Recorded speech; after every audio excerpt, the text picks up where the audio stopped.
Je sais que vous cherchez tous un moyen de réussir le plus rapidement possible en cybersécurité, mais en fait les gars, la réalité c'est que si vous n'arrivez pas de vous-même à faire les efforts nécessaires, à faire des recherches, à trouver les bonnes ressources pour vous dans la cybersécurité, les gars, je peux pas vous aider plus, parce que la cybersécurité est un domaine qui nécessite de constamment se former, de constamment rechercher des solutions, de constamment apprendre de nouvelles technologies par vous-même. Et si vous attendez à ce que les gens vous le fassent à votre place, ça va être compliqué les gars, ça va être vraiment compliqué. J'ai beau vous donner les ressources que moi j'utilise, mais regardez la preuve aujourd'hui, je viens d'en découvrir d'autres. Tout ça pour vous dire que les ressources, je les trouve les gars, je cherche et je trouve. Ok ?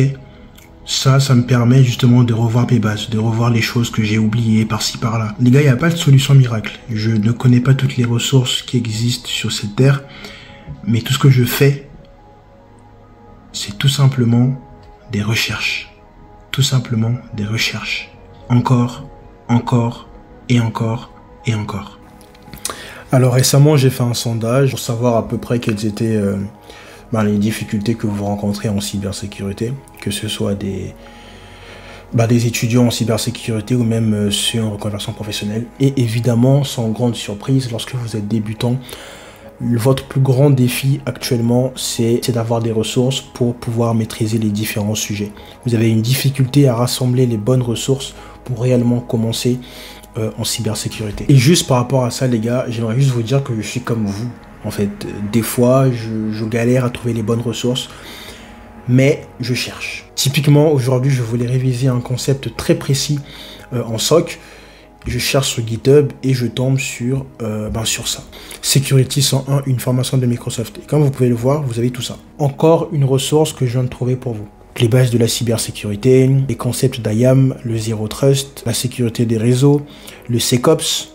Le SecOps, très important pour ceux qui veulent faire du développement sécurisé et qui ont des compétences en développement. Quoi d'autre, la sécurité des données, la sécurité des IA. Justement, je suis en train de préparer des vidéos sur l'IA qui arrivent dans pas longtemps.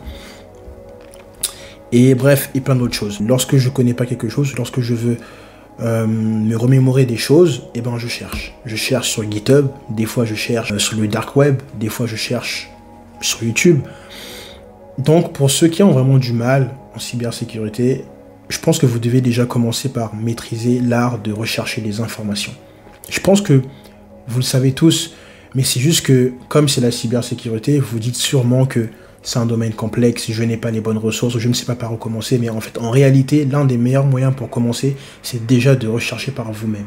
Ok, c'est hyper important. Mais bien évidemment, si au cours de vos recherches, vous êtes perdu et que vous cherchez des ressources très précises, je suis là pour vous aiguiller, vous pouvez me contacter sur mes réseaux, mais vraiment vous devez apprendre à chercher l'information, ok, ça commence déjà par là. Et encore une fois, je pense que ça ne sert à rien de multiplier des ressources, mais je pense qu'en tant qu'étudiant, on a ce syndrome-là, le FOMO, ok, Fear of Missing Out, on a l'impression qu'on rate quelque chose, on a constamment besoin d'avoir une ressource A, une ressource B, une ressource C et une ressource D pour se sentir vraiment en apprentissage, alors que pas du tout. Une très bonne ressource bien faite peut clairement vous emmener loin. Enlevez cette mentalité de vous dire que vous devez absolument avoir toutes les ressources. Non.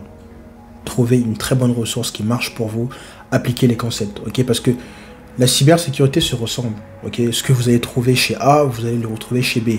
Peut-être qu'il sera avec plus de détails, mais dans la globalité, tous les concepts se ressemblent. Et ça, c'est encore plus vrai en cybersécurité, parce que moi, quand j'étais étudiant, on avait tout le temps ce syndrome-là, je sais pas si c'était une peur, qu'on avait toujours l'impression que le voisin connaissait plus de choses, que le voisin avait des ressources cachées qui lui permettaient d'être bon en cybersécurité, alors que non, pas du tout. Il faut juste trouver la ressource qui va nous permettre au mieux de pouvoir appréhender les différents concepts. Parce que la manière dont la ressource A vous explique les concepts peut être très différente de la manière dont la ressource B vous explique les concepts. Il faut juste trouver ce qui vous va le mieux. Et en plus de cela, tout le monde n'a pas la même manière d'apprendre.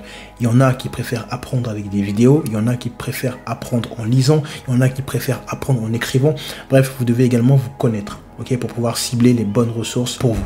Voilà, petite vidéo du soir pour vous expliquer ce que j'avais en tête. Bon courage dans votre apprentissage.